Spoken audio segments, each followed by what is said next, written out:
En aras de la puntualidad, ya que tenemos mucho por conversar, muy buenos días, bienvenidos y muchas gracias por su presencia en un nuevo encuentro de socios. A la habitual presencia de Alfredo Gutiérrez Giroud, nuestro muy apreciado economista jefe del IAEF, tenemos el gran gusto de sumar la participación de Alejandro Kowalczuk, a quien le agradecemos profundamente su amabilidad de acompañarnos nuevamente.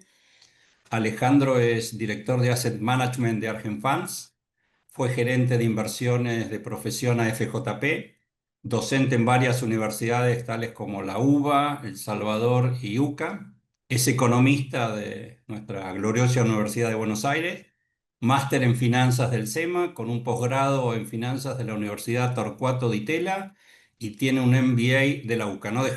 Pisaste todas las facultades, Alejandro. Sí, sí, fui haciendo un recorrido paso a paso por diferentes instituciones. Bueno, muchas gracias, Gustavo, por la presentación. Buen día, Alfredo. Buen día a todos los oyentes. Y bueno, voy a tratar de ser lo más breve posible. Después, en todo caso, quedamos abiertos a preguntas.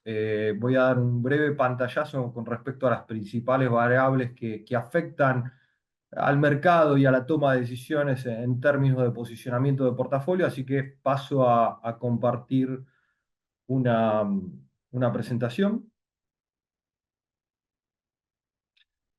Bueno, calculo que ahí se está viendo bien. Sí, perfecto, Alejandro. Principales variables, bueno, ahí vamos a estar dando un breve repaso: inflación, tipo de cambio, tasas de interés, riesgo país. Muchas de ellas le va a dar un mayor nivel de profundidad a Alfredo del que le voy a dar yo.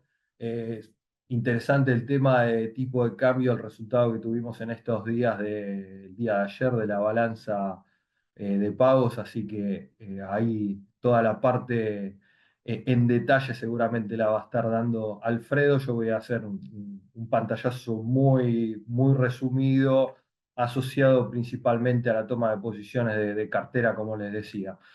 Tema inflación, a ver, se empieza a consolidar un escenario con una inflación por debajo del 2%, o al menos así lo esperan los agentes. Acá lo que les estoy mostrando es el relevamiento de expectativas del mercado elaborado por el Banco Central, donde básicamente diferentes economistas y consultoras muestran sus datos.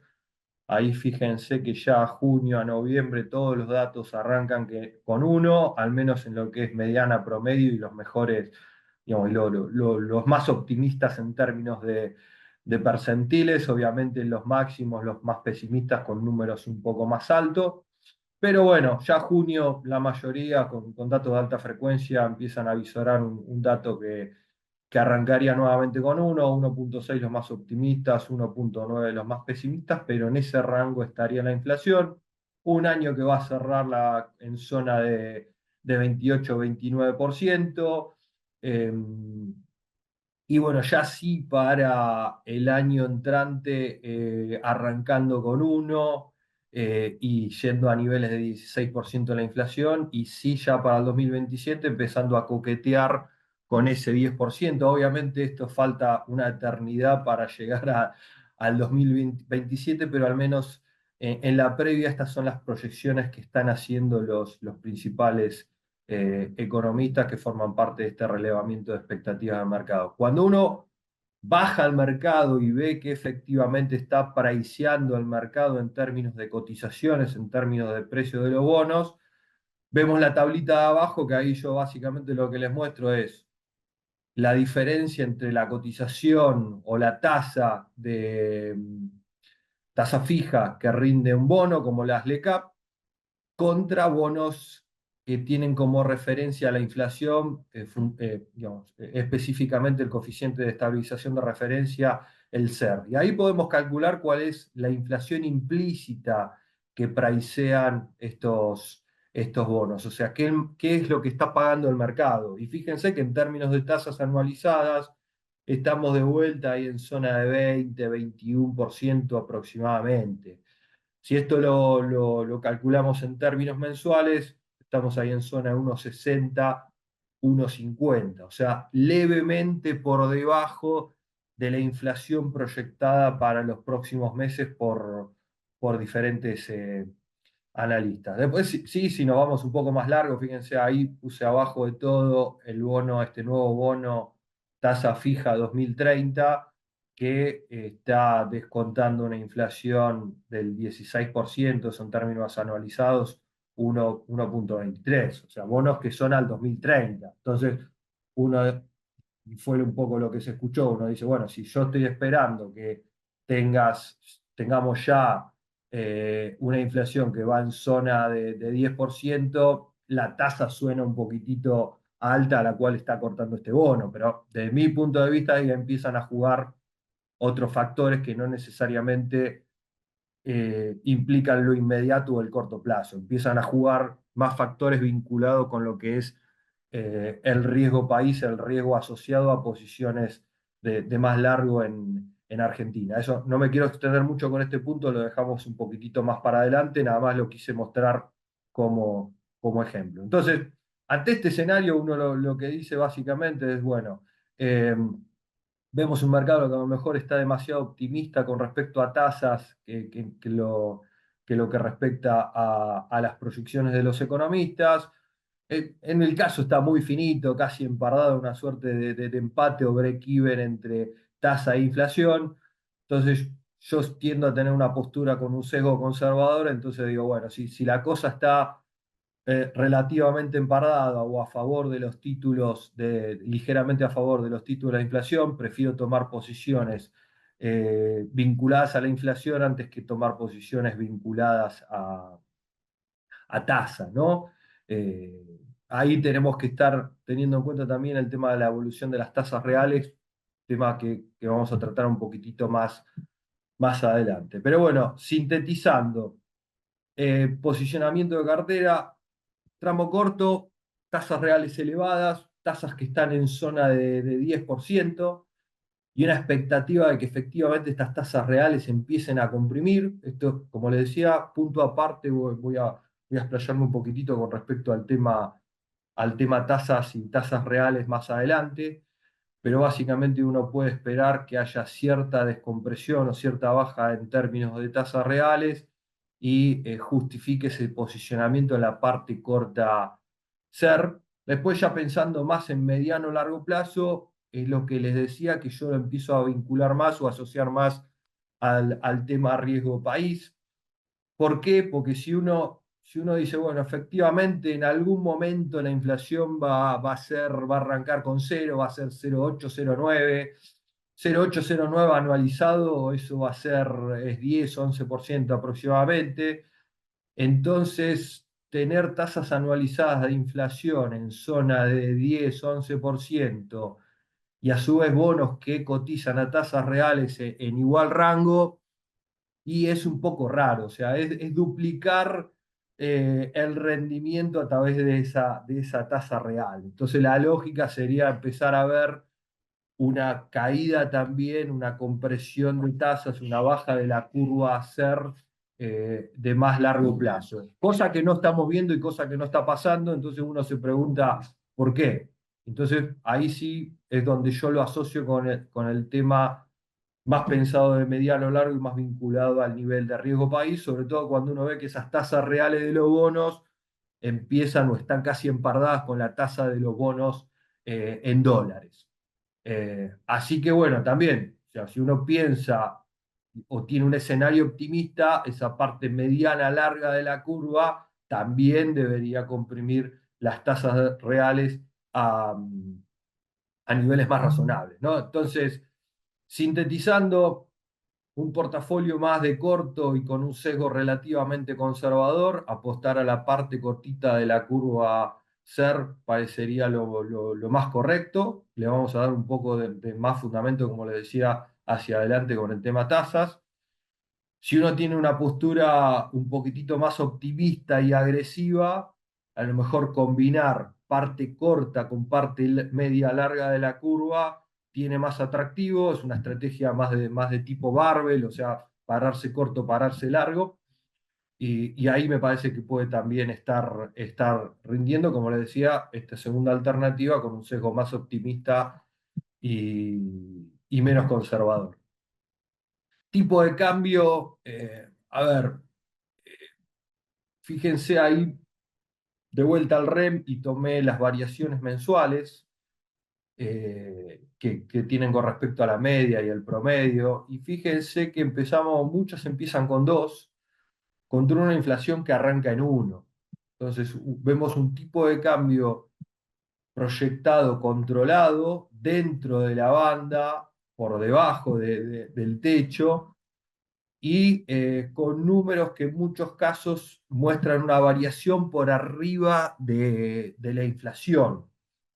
¿Y esto qué implica? Si tenés un tipo de cambio o un dólar que te sube por arriba de la inflación, eso implica una mejora en términos de tipo de cambio real, ¿no? Y es un poquitito lo que estamos viendo desde la salida del cepo. Uno puede también irse un poco más largo, arranque de año, pero ahí juegan otros factores. O sea, cuando uno ve arranque de año, ve que el tipo de cambio real bilateral contra Brasil mejoró un 15%, el multilateral mejoró un 9%, el bilateral contra, Brasil, contra Estados Unidos 1,30, 1,40 aproximadamente. Entonces me parece que la apuesta del gobierno, y creo que ya algunos funcionarios de hecho lo manifestaron, eh, es que empecemos a tener un tipo de cambio que viaja un poquitito, o que un dólar que viaja un poquitito por arriba de la variación del índice de precios, una variación en el FX por arriba de la inflación que te permita ir suavemente recomponiendo el tipo de cambio real. Obviamente después, si empezamos a pensar de más largo, estas expectativas de ingreso fuerte de dólares producto de la minería y el sector energético, y uno ahí sí puede empezar a pensar en un tipo de cambio real, bajo y estable. Pero bueno, el tema es llegar, y acá ya lo dejo un poco más a Alfredo, que seguramente no va a estar dando un mejor pantallazo. El tema siempre es esa transición y ese llegar. En el medio, como les digo, parecería que la apuesta del gobierno es ir recomponiendo paulatinamente, o que se vaya recomponiendo a través del juego de mercado ese tipo de cambio real. Tema gran incógnita es, uno está en esta época del año con, la, con un sesgo positivo, con una estacionalidad positiva en términos de ingresos de dólares por la liquidación de la cosecha gruesa. O sea, eso suma oferta, también suma oferta por el hecho de estas bajas transitorias en la, en las retenciones, entonces son de vuelta, suma oferta. Y bueno, la gran pregunta es, cuando se termine esta estacionalidad positiva, si vamos a tener cierta reacción en el tipo de cambio. Todos, luego en general se piensa que puede haber un reacomodamiento, pero nada que sea disruptivo. Por eso ubicamos el tipo de cambio para fin de año en zona de 1.300. Los futuros lo ubican un poquitito más alto, en zona de 1.350, 1.370, pero de vuelta, siempre dentro de un rango razonable y siempre dentro de las bandas. Y el fin de año, de vuelta, hay que ver si ese fin de año se da después de las elecciones o antes de las elecciones. Obviamente el gobierno va a apuntar a mantener la tranquilidad cambiaria hasta las elecciones, al menos de mínima.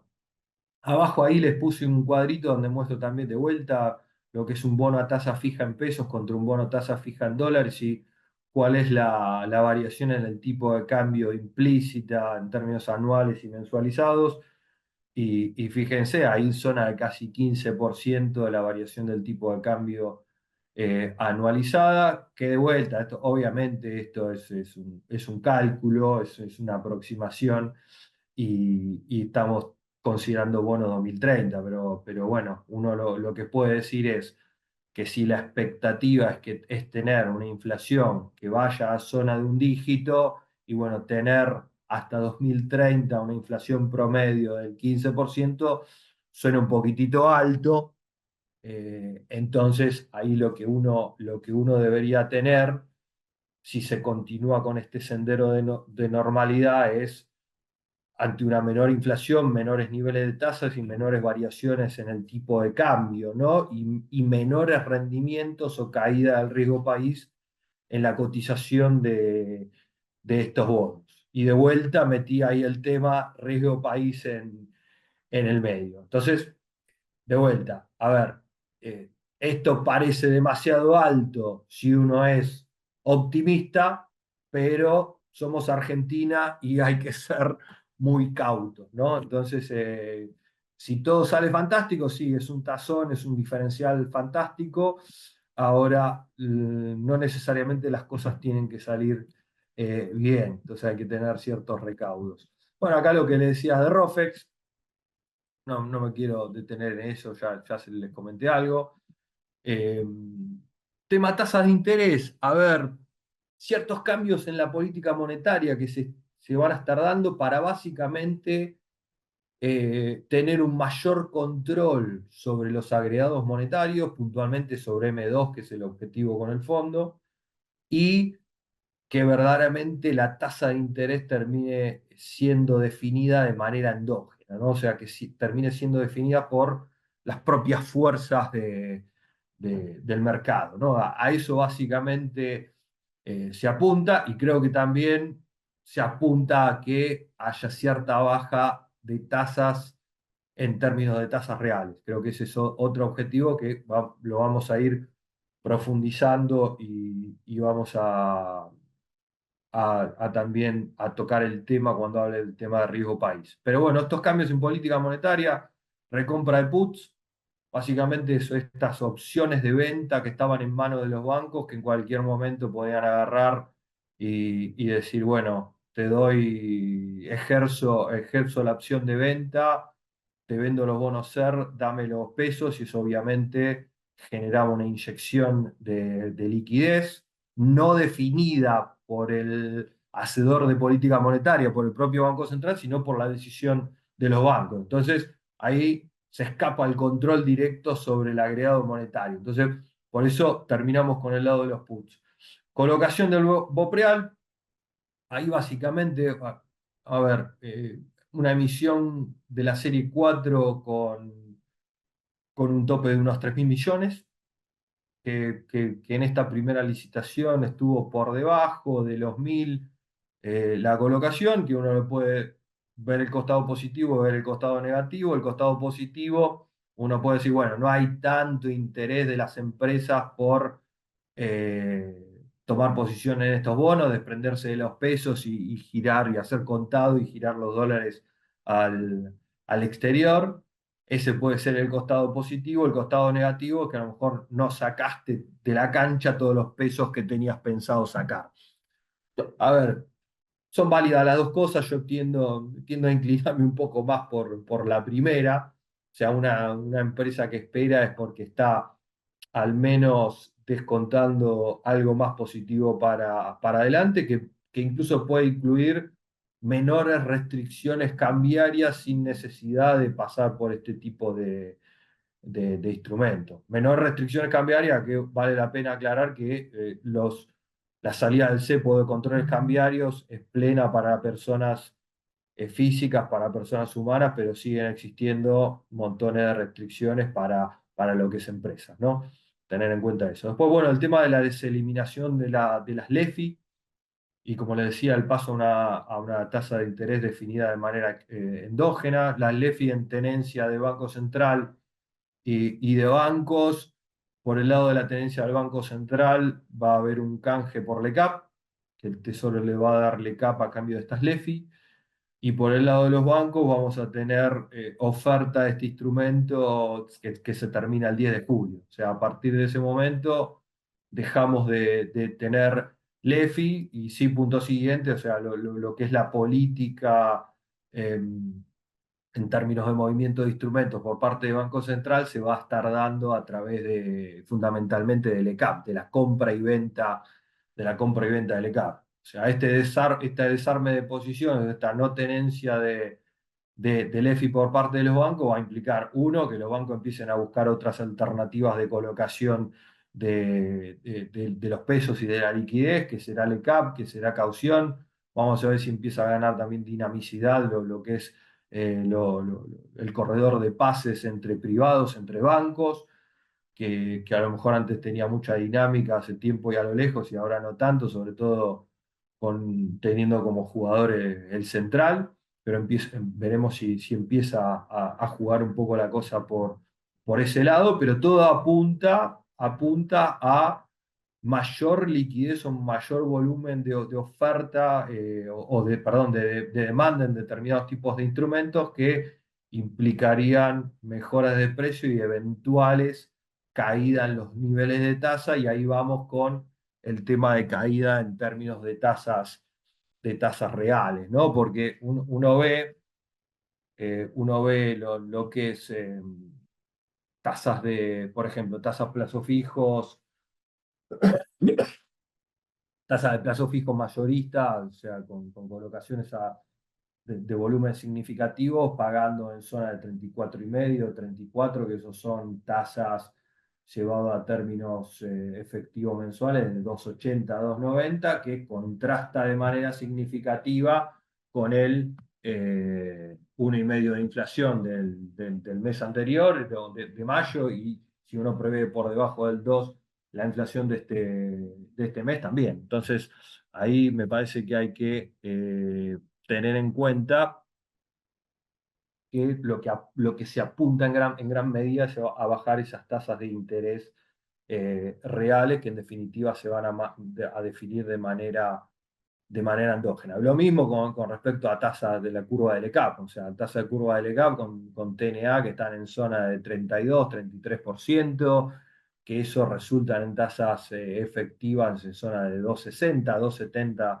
2,70% en términos de efectivos mensuales. Entonces, de vuelta, son tasas de interés reales relativamente altas, y con estas medidas se apuntaría efectivamente a bajar o a comprimir esas tasas. Otra medida que se va a estar tomando, el tema de encajes.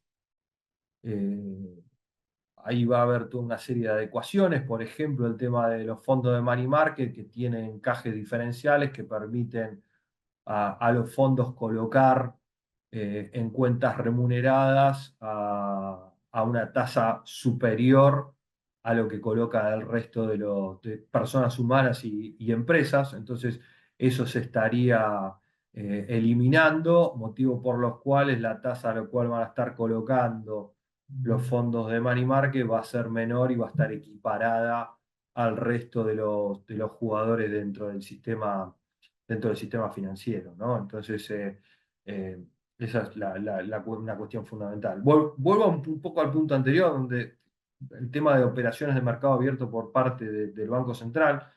Ahí el Banco Central va a poder realizar operaciones siempre y cuando esté dentro de las condiciones en términos de objetivo de M2 pautado con el Fondo Monetario Internacional también. O sea, va a poder, en todo caso, realizar compra de instrumentos contra la inyección de pesos, o venta de los instrumentos contra captación de pesos. O sea, obviamente eso puede tener un objetivo de movimiento de tasas o estabilización de tasas en caso, por ejemplo, de ante determinado evento darse una situación de sell-off, ¿no? Como hemos tenido en otras ocasiones. Pero uno supone que estas intervenciones van a ser por situaciones anómalas de mercado, y siempre y cuando la intervención no implique el incumplimiento de las metas fijadas con el fondo.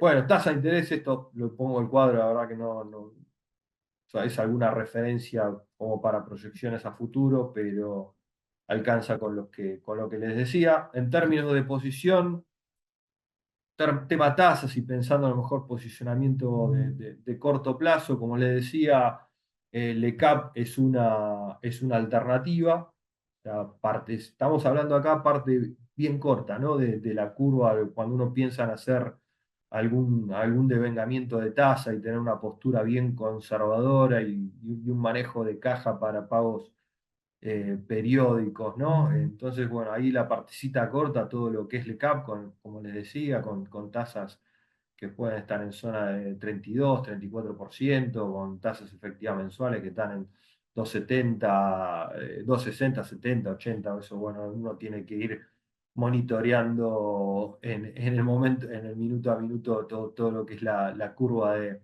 rendimiento, pero que son rendimientos que lucen interesantes comparado contra lo que es la inflación. Después plazo fijo.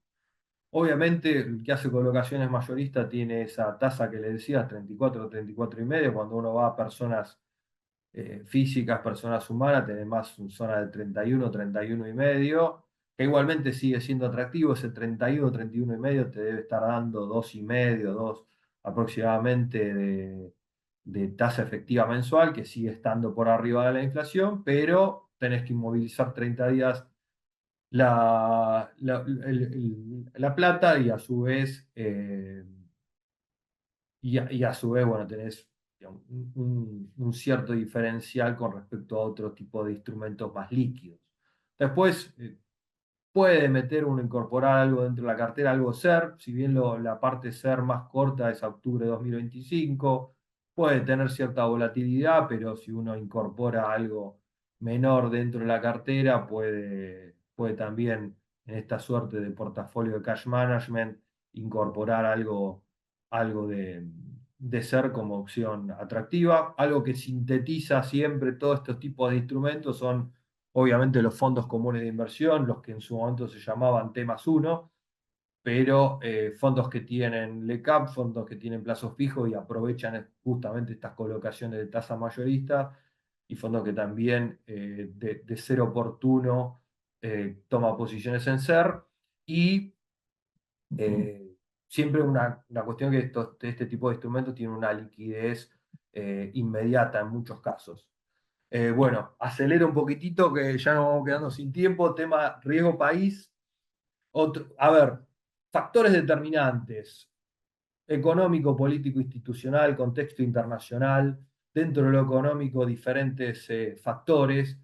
Y uno básicamente puede darle diferente peso o ponderación a cuánto explica cada una de estas cuestiones nuestro nivel de riesgo país actual, ¿no? Y últimamente está muy, digamos, muy en boga el hecho de decir, no, nuestro río país es alto porque no tenemos reservas, y el foco hay que ponerlo pura y exclusivamente en las reservas. Otros que dicen, no, el foco hay que ponerlo más en lo político. Y los dos, en parte, me parece que están acertados y en parte equivocados. Me parece que todo es importante. Después, en qué medida habrá que ponderarlo, y uno a lo mejor tiene cierta subjetividad en el análisis. Sí, sí, lo que yo digo es, uno puede acumular reservas en 5 años, tener montones de reservas, y dado un cambio de gobierno, un cambio de signo político, esas reservas desaparecer en el lapso de un año. Entonces, las cuestiones políticas sí que influyen. O sea, sí, obviamente tener un mayor nivel de reservas en el corto mejora, pero siendo Argentina no es que te inmuniza absolutamente de todo. Entonces, haciendo un poquitito siempre yo vengo de AFJP, como decía Gustavo, y digo, bueno, uno tenía acumulado ahorros por 10 años en el fondo de capitalización. De un día para otro desaparecieron los fondos, y desaparecieron los ahorros. Entonces, eso es un poco, uno también puede hacer un vis a vis con el término, con el tema de reservas. Entonces es importante las reservas, es importante. Obviamente que es importante, pero hay que darle algunos matices al análisis. Entonces, tema económico, determinante del riesgo país, obviamente el resultado fiscal. Si uno tiene equilibrio en lo primario, al menos no va a estar sumando deuda por la necesidad de financiar gastos. Entonces, el capital de la deuda al menos no crece, o el capital adeudado al menos no crece, motivo, digamos, por motivos generados por un desequilibrio en el plano fiscal. Por otro lado, el tema de sustentabilidad de la deuda, acá básicamente lo que tenemos que ver, básicamente por un lado, o fundamentalmente, es el ratio deuda-PBI, que si bien el PBI es un flujo, la deuda es un stock, pero bueno, es un ratio observado. Lo que tenemos que estar viendo acá y es fundamental, es que ese ratio se mantenga constante o caiga. Para que ese ratio se mantenga constante o caiga, tenés que tener una equiparación en cómo crece el numerador y el denominador. Eh, entonces, bueno, cómo crece el PBI, bueno, tenemos que estar viendo cuál es el crecimiento real de la economía. Y por el lado de la deuda, si no creces por el lado de la necesidad de financiar el desequilibrio fiscal, vas a estar creciendo eventualmente por el lado del pago de intereses. Y ahí básicamente lo que tenés que comparar es cuál es la tasa de crecimiento real de la economía contra cuál es la tasa de interés real que vas a estar pagando por la deuda. Si tenés empardadas o casi empardadas o proyectás que efectivamente estén empardadas estas dos tasas, o tasa de crecimiento real de la economía versus tasa de interés real que pagás por la deuda, bueno, vas a tener una sostenibilidad en el pago de deuda.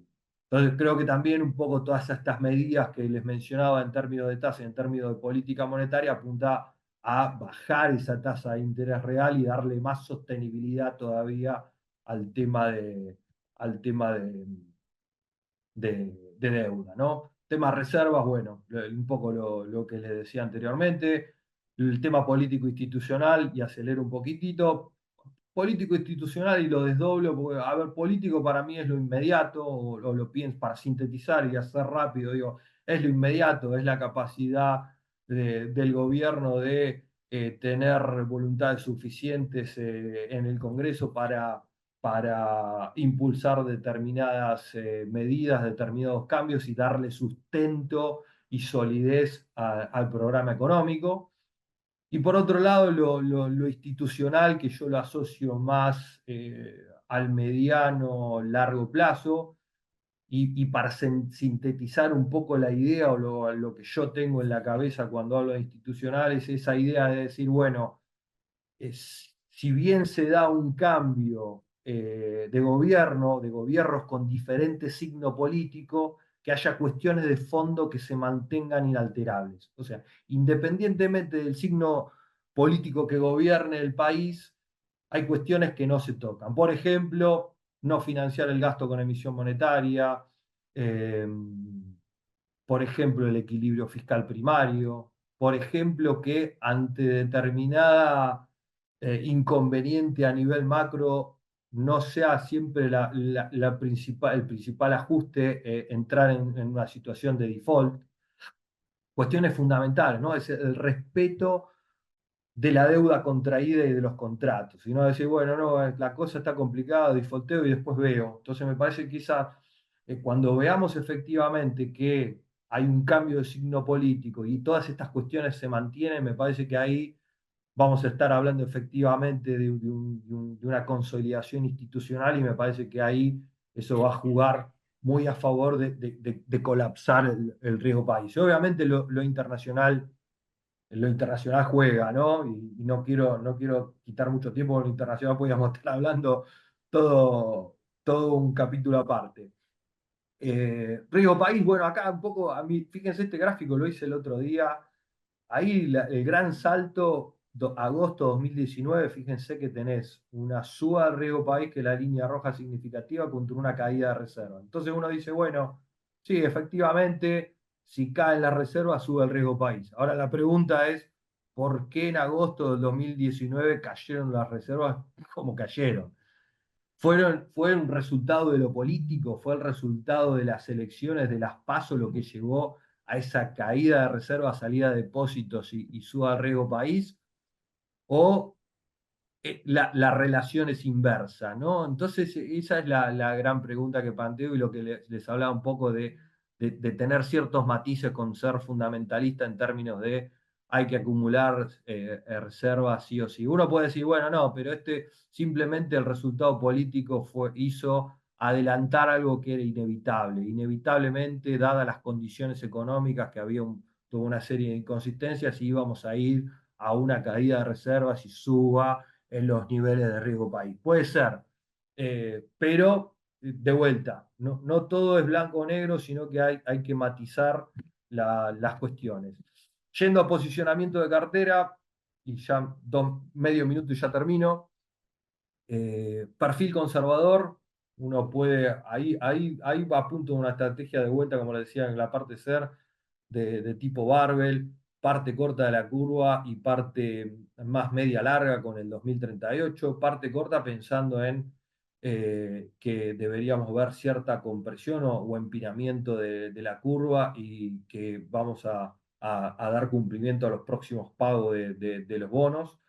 Y el bono, el 2038, la verdad que tiene una relación riesgo-retorno muy favorable. O sea, cuando uno evalúa determinados escenarios negativos, resiste muy bien la caída y cuando uno analiza escenarios positivos, capitaliza gran parte de la suba que podría tener el 2035-2041. O sea, obviamente con un perfil olvidándonos de la parte de la distribución por la izquierda de la curva de los escenarios negativos y haciendo foco en la parte más optimista que habla de un riesgo país que podría estar entre los 400 y 200 puntos básicos. Obviamente ahí donde uno tiene la mayor ganancia es en los 2035 y los 2041. Pero son bonos que de vuelta no te sacan de la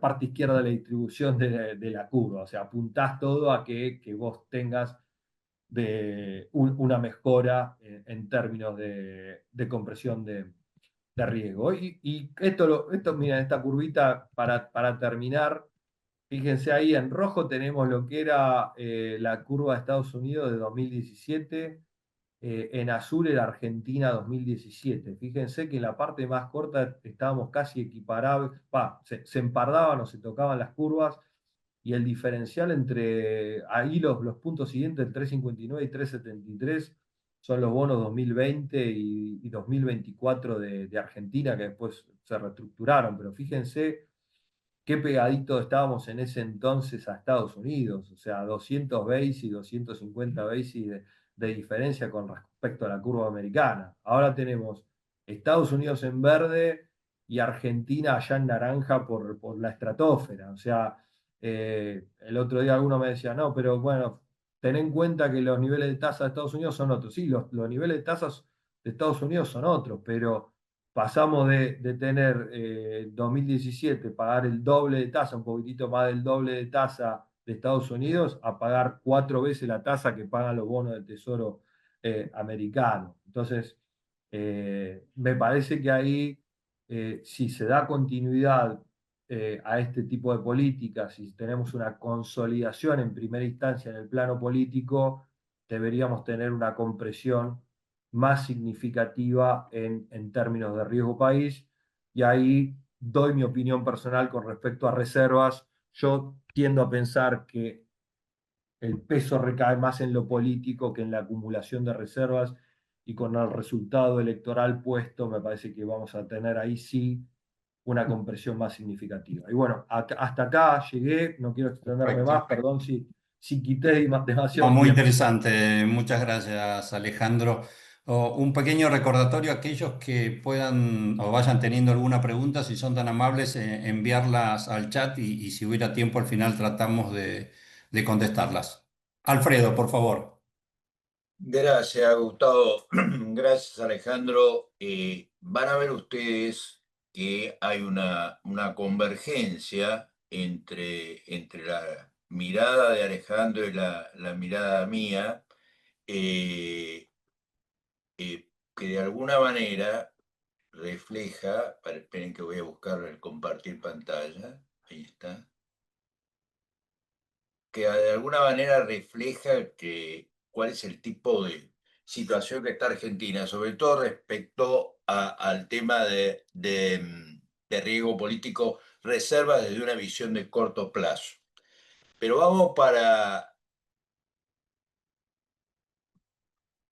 por el principio. Este cuadro lo que intenta es, y lo vamos a ir mostrando varias veces a lo largo de los próximos encuentros, es un cuadro típico de análisis de años electorales, ¿no es cierto? Donde estamos parados en dos o tres cuestiones claves vinculadas con la actividad, precios y el riesgo.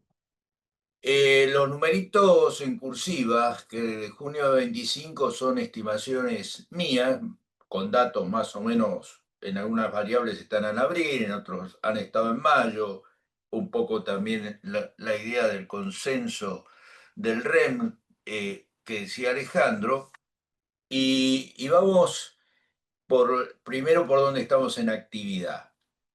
Y en actividad estamos subiendo gradualmente. Estamos mejor que en el 18, ya estamos mejor en el 18. El número de 152 es un número alto cuando uno mira los últimos 7, 8 años.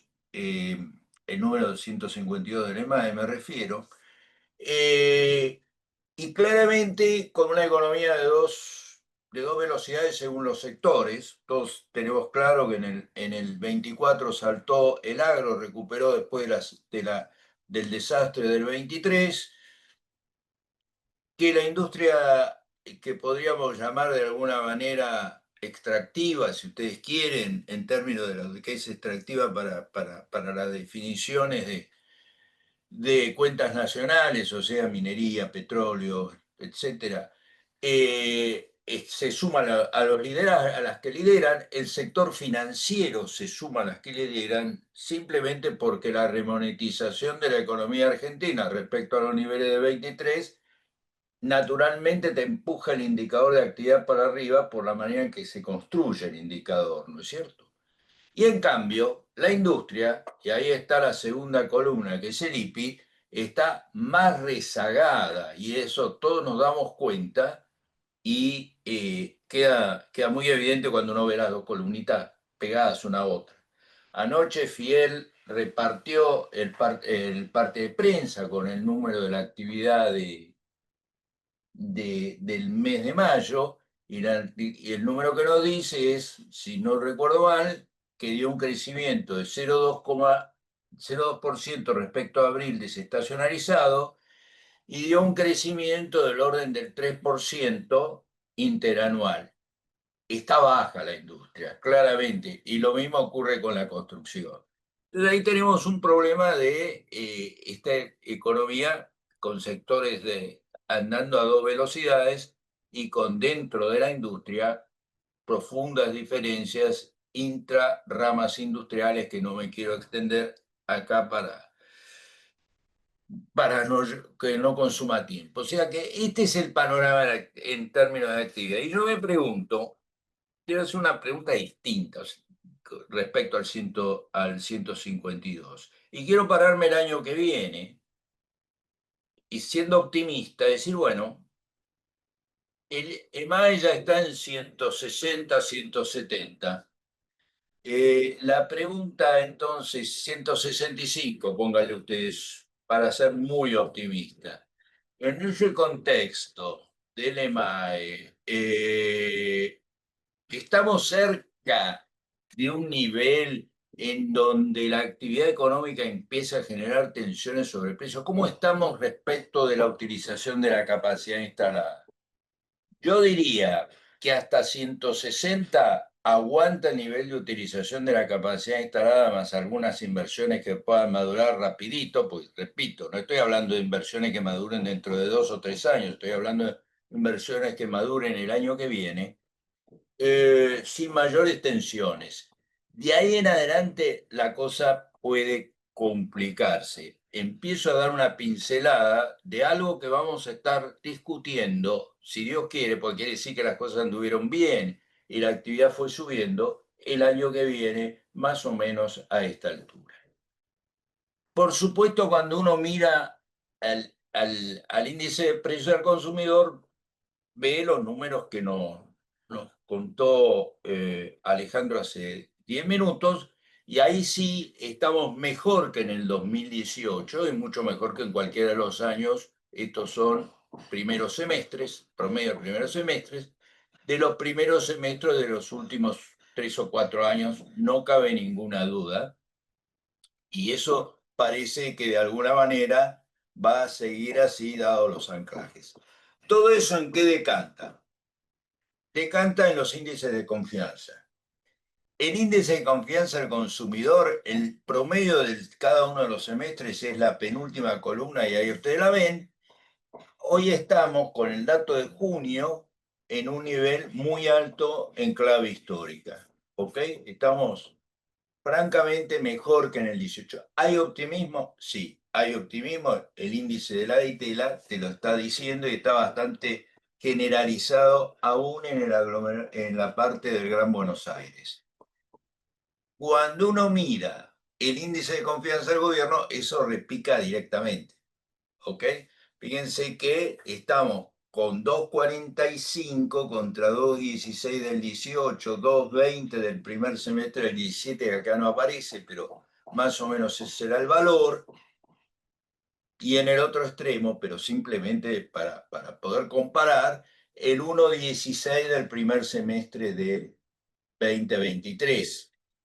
¿Cuál es el número acá? Y el número acá es que conceptualmente, entre 1,90 y 2,20, vos ganás, si fuera una presidencial, que claramente la elección que tenemos ahora a 4 meses, ¿no? Vista, no es una presidencial, pero para que se entienda el concepto, ahí donde se polariza la cosa, vos con algún valor alrededor de 2, 2,10, 1,95, seguramente ganás, pero necesitas pasar por un balotaje. Con un valor de 2,45, yo creo que te asegura un triunfo relativamente amplio. Tan amplio en este caso, y ahora vuelvo, porque sabemos que esta es una elección de medio término, para conseguir las mayorías que necesitas para controlar el Congreso y dar una respuesta a lo que nos preguntaba Alejandro recién. No estoy seguro, pero seguramente lo que sí estoy seguro es que estamos en una posición confortable. Desde ese punto de vista, el gobierno está con una posición confortable.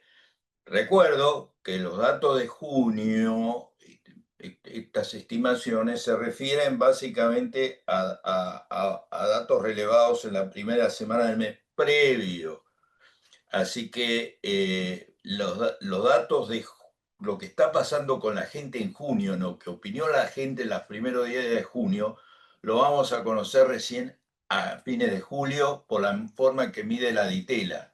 Pero yo creo que es bastante representativo lo que estamos viendo, porque esto ya fue después de las medidas, esta medición entonces se hace después de las medidas que implican el anuncio de la fase 3 del programa económico, ¿no es cierto?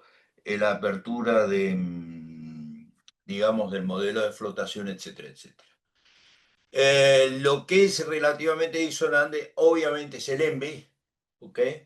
El ENVI estamos peor que en el 18, y ahí es lo que ya discutió bastante Alejandro. Yo voy a hacer después algunos comentarios agregados.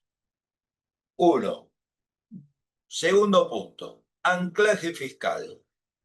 Me salteo varias cosas para ir derecho al anclaje fiscal. ¿Cómo estamos en términos del anclaje fiscal y qué me puede deparar? Yo sé que este cuadro los puede aburrir, pero es un cuadro clave para entender, porque pega muchos saltos la dinámica de la recaudación. En el mes de abril los recursos crecieron 50 y tantos % interanual, bien por arriba de la tasa de inflación que fue 45. En mayo crecen 23. Entonces necesitamos ir mirando, ir controlando con el acumulado para ver dónde estamos parados. Se frenó la dinámica de la recaudación. ¿Por qué se frenó la dinámica? Y porque están desapareciendo, en la comparación interanual han desaparecido recursos, desapareció el impuesto país. No sabemos hasta dónde están traccionando los derechos a las importaciones. Está claro el alivio digamos, el costo del alivio sobre los derechos a las exportaciones, y está claro por qué la renuencia del gobierno a alargar el beneficio para la soja. Pero ahí hay un tema con la desaceleración de los recursos que uno empieza a mirarlo. ¿Por qué empieza a mirarlo? Y porque mira el gasto. Y el gasto creció en mayo 17 puntos por arriba de los ingresos. Y entonces ahí uno ve uno justifica una preocupación que que debe haber en el gobierno de que esto está pasando, y ojo muchachos, que no nos pasemos, porque esta es nuestra arma de batalla en la narrativa, en el modelo y en la realidad. Y no es un tema de mayo, es un tema que se viene acumulando, porque yo todos los meses vengo diciendo lo mismo. 65 en los primeros 5 meses contra 54 en los primeros 5 meses de ingresos. Entonces, ahí hay una brecha de 10 puntos que tengo que explicar. Y miro los componentes y veo que todos los componentes están subiendo más que la tasa interanual de inflación, que fue a mayo 45%. Y la única diferencia, justamente los gastos de funcionamiento, que es la administración, ¿no es cierto? Subió igual que la tasa de inflación. El ajuste son los subsidios económicos. Y gracias a eso el número no es más alto. ¿Hemos logrado mantener el resultado primario, el resultado financiero? Sí, claro. Pero cuando uno mira estos números y dice, che, pero mirá que el resultado primario en mayo cayó un tercio de respecto a lo que fue en 2024, y el acumulado prácticamente no creció, y que el resultado financiero cayó 44%, y que el acumulado prácticamente no creció. Moraleja, esto es lo que me está diciendo. Eso es lo que está metido de alguna manera, las previsiones ya hechas al fondo, decirle, mirá que no voy a poder sacar más que el superávit primario en el 25, no voy a poder tener un superávit más alto que en el 24, ¿eh? Y ese es un punto, porque la carga de intereses sigue avanzando. Hay un anclaje fiscal sólido, seguro, no se discute, pero no se puede jugar con el anclaje fiscal. Este me parece un tema importante, porque hay una tendencia a decirle, con esta gente esto está for granted, esto está asegurado. Está asegurado hasta por ahí no más, porque más allá de la intención y la voluntad de ellos, los números son claros de cómo se va frenando. Y esto tiene que ver de nuevo con el resultado político, y sí coincido con Alejandro de que en el riesgo país hay algo metido de riesgo político, y por eso en octubre vamos a saber mejor dónde estamos parados una vez que eso se haya corrido del escenario.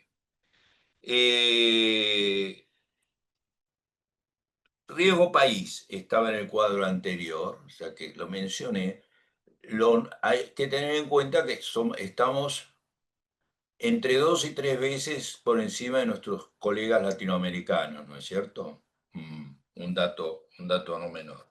En Brasil 2,65, Colombia 3,80, Perú 165, para poner 3 referencias acá en la región. Plano fiscal. Alejandro fue muy exhaustivo respecto de las medidas del gobierno. Yo había preparado algo con demasiado texto, a mi gusto. Él lo agotó, el tema, así que déjenme decirles cuál es para mí la filosofía de las medidas. La filosofía de medidas es: no tengamos liquidez contingente. No puede ser, él usó el término, que la liquidez me la maneje el mercado y de un día para otro decían llevarse, la gente decida que el Banco Central tiene que expandir un montón de pesos. Todas las medidas están alineadas hacia eso. Entonces, por eso las LEFIs, tema no menor que refleja el cuidado con que esto estuvo hecho. Si ustedes ven la medida de las LEF, y si me equivoco Alejandro me va a corregir, tiene vigencia a partir de mediados está anunciada, pero tiene vigencia a partir de mediados de julio, 16, 17 de julio creo que es. Y es a partir de mediados de julio en que la estacionalidad de la liquidez de junio se vuelve a recomponer y la plata vuelve a ir a los bancos. Porque si esa medida la tomaba antes, estrangulaba más la liquidez de los bancos justo cuando la estacionalidad de la demanda de dinero tira para arriba y el sistema necesita algún número entre 600 y 800 millones de dólares de caja adicionales para atender el pago de los medios aguinaldos, etcétera, etcétera, lo que todos ustedes conocen. Hasta con ese nivel de detalle me parece que estuvo hecho la construcción de la medida. Dicho esto, ¿cuál es la consecuencia? Y esto es un tema que juegan las blancas, juegan las negras. El Banco Central tiene las blancas, jugó, y ahora el sistema financiero está jugando con las negras. ¿Vos qué harías cuando te sacan el manejo, la capacidad de irte, de disponer con 24 horas de tu liquidez o de un recurso de liquidez, por más que estén las LECAPs dando vuelta? Y lo que haces es subir tu encaje técnico, tenés más plata encima. ¿Y qué haces cuando necesitas más plata encima? Y seguramente eso va a influir sobre el spread y eso le va a poner, creo yo, un piso, si ustedes quieren, a la baja de tasa. La baja de tasa va a existir por las cuestiones que manejó Alejandro, coincido, pero desde el punto de vista de si yo fuera un banco, yo le diría, tener más plata en caja por lo que pueda pasar en este país tan cambiante. Porque, y esto es filosófico en este modelo, la pregunta de quién provee liquidez al sistema financiero está arriba de la mesa. Acá no hablamos, nunca hablamos, y esta política nunca habló de prestamista de última instancia. Que no es que yo ponga alguna medida que obligue al Banco Central a ser indiscriminadamente prestamista de última instancia del sistema financiero. Pero ¿quién actúa? Por eso las cuatro preguntas, quién, cómo, cuánto y cuándo, que están tomadas de un clásico de Kindleberger sobre crisis financiera y crucemos los dedos, hacen a quién le da liquidez al sistema en un momento de máxima tensión y a través de qué instrumento. Y el Banco Central te dice, y lo dijo Alejandro, vamos a usar los pases activos. Y yo agregaría los depósitos del Tesoro al Banco Central a través del rescate del ECAP. El Banco Central el Tesoro tiene un montón de plata, como todos sabemos, depositado en el Banco Central, y esos van a jugar un rol importante formalmente a través del rescate del ECAP, que como bien dijo Alejandro, de nuevo repito, van a terminar estando en los bancos. Y yo diría que hasta ahí me quedaría con este punto. ¿Cuánto tengo, Gustavo?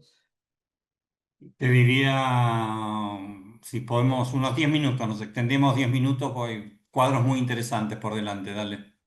Bueno, eh,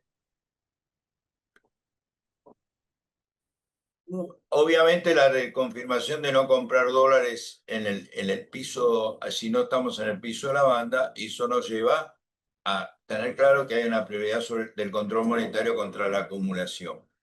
Pero alcanzan los pesos. Este es el tema que no viene, no está de más recordarlo. ¿Cuánto estamos? Si ponemos las cifras en billones de pesos de mayo del 25, ahí arriba en el título falta aclarar que son billones de pesos de mayo del 2025, obviamente para hacer la comparación homologable en la materia de los distintos tipos de formas de M2 y de M3 ya que estamos. Y ahí ustedes ven que estamos comparados con abril del 18, antes que se armara el lío, con la mitad del circulante en poder del público. Esto puede verse en parte, como siempre les digo, a los chirimbolos que tenemos acá, QRs, etcétera, etcétera. Pero eso no quiere decir que no tengo que tener un respaldo en alguna parte. Los depósitos privados todavía están por abajo, los vistas y las cajas de ahorro, yo diría 10%, y los plazos, los depósitos totales están abajo 15% de aquellos niveles de abril del 18. Estos son los pesos que tienen los argentinos dando vueltas. En un contexto en el cual la base monetaria ha caído a un poco menos de la mitad. Eso tiene que ver con la política monetaria, por un lado, tiene que ver con que en abril del 18 había metido en la base monetaria amplia algo seguramente de LEVAC todavía. Pero ¿qué es lo que nos está faltando? Nos está faltando circulante en poder del público. ¿Lo podemos explicar todo por la tecnología, los QR de la vida? Me parece que no. Ahí falta algo. Sobre esto vamos a volver seguramente en julio, o en agosto, cuando tengamos la estacionalidad de junio-julio del lado de allá del río. Ahora la tenemos adelante, con lo cual me complica un poco el tema. Me olvidé de hacer un punto, y ahora que hablé de M2 y M3 privado, me viene a la cabeza del por qué el gobierno, el Banco Central, va esta idea de tender a la unificación de los encajes. La idea de tender a la unificación de los encajes está íncita en la idea de haber elegido un M, ¿sí? Y no los precios, que es otro modelo distinto, como ancla. Con los precios tenemos un sistema de anclaje. Hay muchas declaraciones, las ha hecho Bernie, las ha hecho Auxili, incluso en el Congreso del IAEF, de por qué ellos fueron sobre M y no sobre precios para elegirlo como guía monetaria. Porque esto es al revés de la teoría monetaria, en donde la teoría monetaria primero hizo sobre los M y después fue sobre los precios en el desarrollo de cómo fue haciendo la política monetaria del Banco Central. Y esto tiene que ver con que el M es relativamente inestable, porque el M depende de la cantidad de base monetaria y del multiplicador monetario. Y el multiplicador es sensible con cambios en las tenencias de efectivo en poder del público. Y miren ustedes cómo cayó el C. O sea, eso, la caída del C, lo que hace es levantar el multiplicador centrifugal y todas las demás cosas. Entonces tenés con la misma base más M2, porque aumentó el multiplicador. Y lo mismo pasa con los encajes. Cuando vos tenés movimientos de depósitos de alto encaje a bajo encaje, eso te afecta el multiplicador. Unificar los encajes, terminó la historia. Ese factor desaparece. Entonces, un mejor control de la oferta monetaria exige una tendencia a la unificación de los encajes, y ese es el punto conceptual que quería hacer para explicar un poquito el porqué de la medida, seguramente en la visión del Banco Central. Esto lo dejo. Tenemos un tema de cuenta corriente, tenemos un tema de balanza comercial. Estos son los primeros 5 meses del año, la balanza comercial. Y a partir de esto, que ustedes ven cómo el superávit fiscal cae, el superávit de cuenta de balanza comercial cae a la cuarta parte del 2024, está bien, no era un año normal. Es cierto que cuando uno mira el 16, equilibrio, el 17, déficit, el 18, un déficit horrible, uno dice, che, pero digamos, no está tan malo el resultado fiscal, pero el resultado comercial. Discúlpenme porque me quedé embalado con el resultado fiscal. Este resultado comercial claramente está reflejando, por un lado, y ahí sí, si están acá, están algunos números. Un aumento del 3% en de las exportaciones de valor, en términos de valor, 3% en cantidades, una pequeña caída de precios. Las importaciones crecieron 34%, con caída de precios del 6%. Y un aumento de cantidades de 44%. Y acá está la descomposición, y cuando uno mira en el tercer bullet y se da cuenta que los insumos crecieron 11%, los insumos importados, uno dice, sí, este número es consistente con una economía que crece al 5, con una industria que crece al 3, como dije hace un ratito. Lo que están explotando son los bienes de capital, que estaban muy comprimidos, obviamente, en la época del cepo primero y por la recesión después, y los bienes de consumo, ¿ok? Por supuesto también los automotores. Este salto debería morigerarse y seguramente se va a morigerar, pero mientras tanto está influyendo en nuestro déficit en nuestro achicamiento, en el superávit comercial. Esto a pesar, y esto no está demasiado enfatizado, esto a pesar de que los términos de intercambio han mejorado. Nadie habló de eso, pasó debajo del radar. La mejora en los términos de intercambio los primeros 5 meses contra 5 meses del 2024 equivale a un punto del producto. Equivale a 6.000 millones de dólares. Es como si el tío Patilludo hubiera venido y te hubiera tirado acá los 6.000 millones de dólares. No es un tema menor, tengámoslo en cuenta, porque no siempre vamos a tener los términos de intercambio a favor. Eso no está en el radar, porque como la mejora de los precios de intercambio se dio con los precios en general bajando, lo que estoy diciendo es que los precios de nuestras importaciones bajaron más que los precios de nuestras exportaciones. Entonces, quizá no se percibe, pero sigue siendo una mejora de los términos de intercambio. Voy cerrando. El gobierno está preocupado por el tema de la actividad y por eso la apuesta a los dólares del colchón. Saquen los dólares del colchón. Yo tengo mis dudas de la estrategia de sacar los dólares del colchón. Si con que saquen los dólares del colchón vos pretendés que haya un mayor uso transaccional de los dólares, por supuesto, y tenés que abrir la puerta para que haya un mayor uso transaccional de los dólares, eso implica hacer los ajustes en el entorno legal que sean necesarios. Estamos avanzando en un camino hacia algo parecido a una competencia de monedas, entonces ese es un paso que tenés que dar. Si vos pretendés que la gente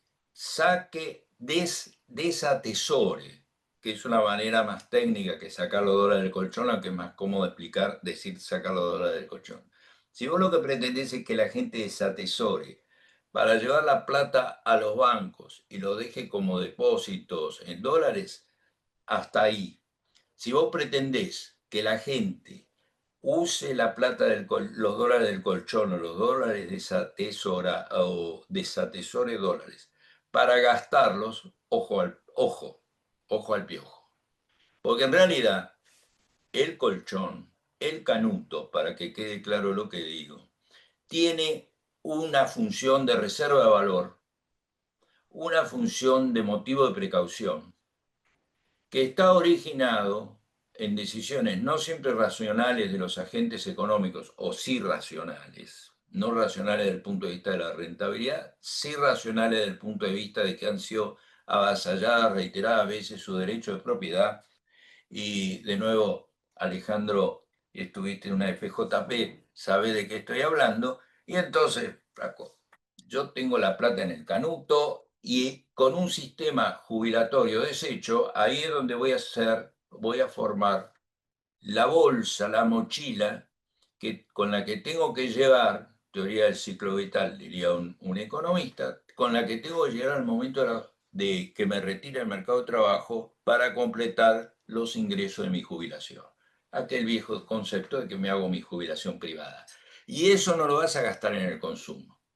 Ese es consumo futuro, muy futuro, no consumo presente con todo lo que ustedes quieran arreglar en el camino. Si vos querés mover eso, necesitas poner la prima de riesgo sostenidamente mucho tiempo en 200 puntos para que haya un clima de confianza institucional y la gente saque la plata, entonces sí, tranquila del colchón.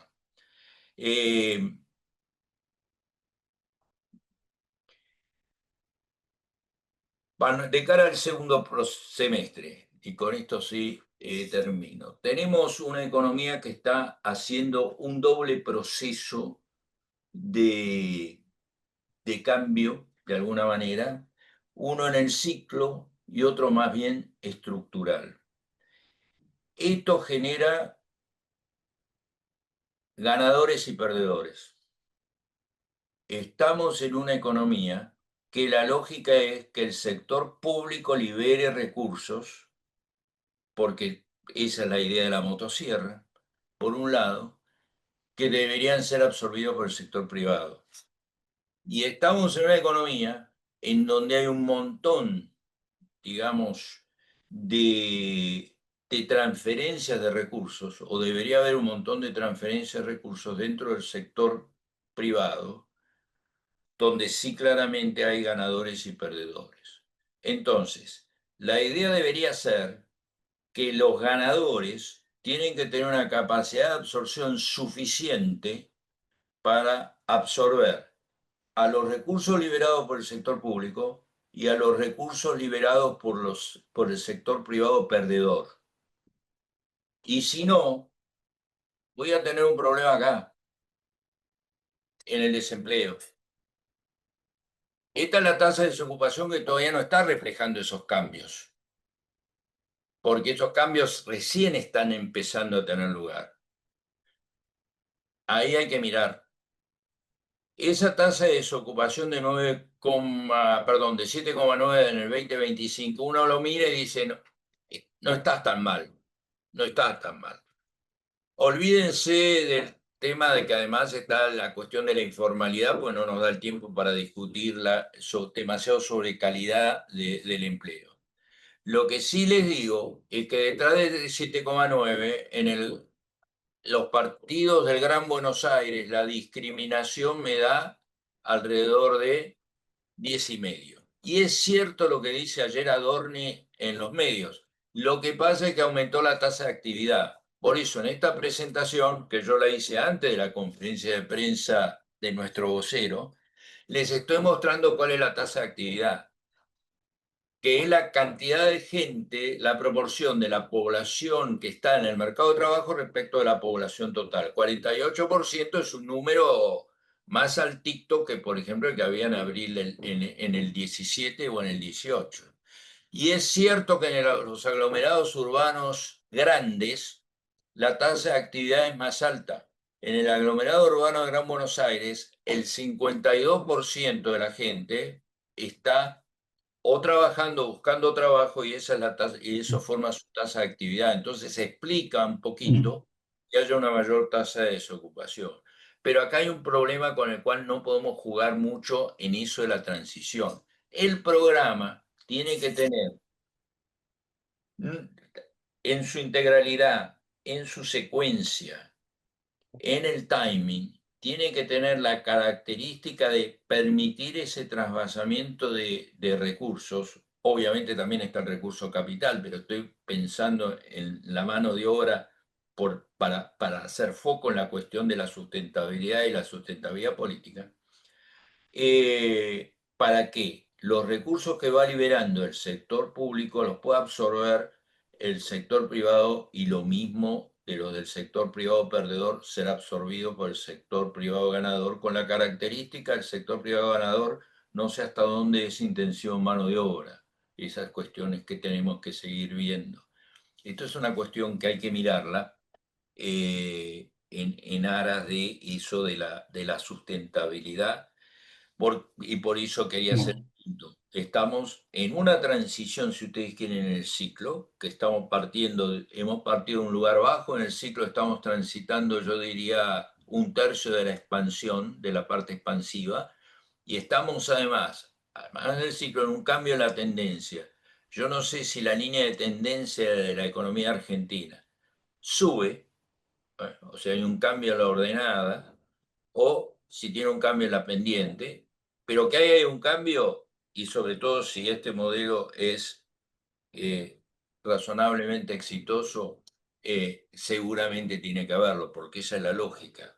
El mismo modelo lo dice, yo estoy acá para cambiar, etcétera, etcétera. Bueno, Gustavo, sí. acá Sí, no, llegué. no, nos extendimos, gracias Alfredo, un poco en el horario, pero creo que sin duda valió la pena. Antes de finalizar el encuentro, les recordamos las próximas actividades del instituto.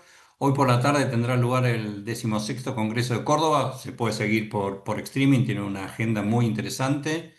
El 7 de agosto es el Digital Finance Forum y ya está abierta la inscripción para nuestra convención anual que se va a realizar del 4 al 7 de septiembre en el Yao Yao Bariloche.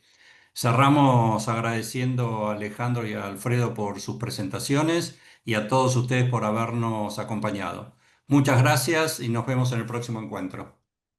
Gracias Gracias, a todos. colega, un gusto.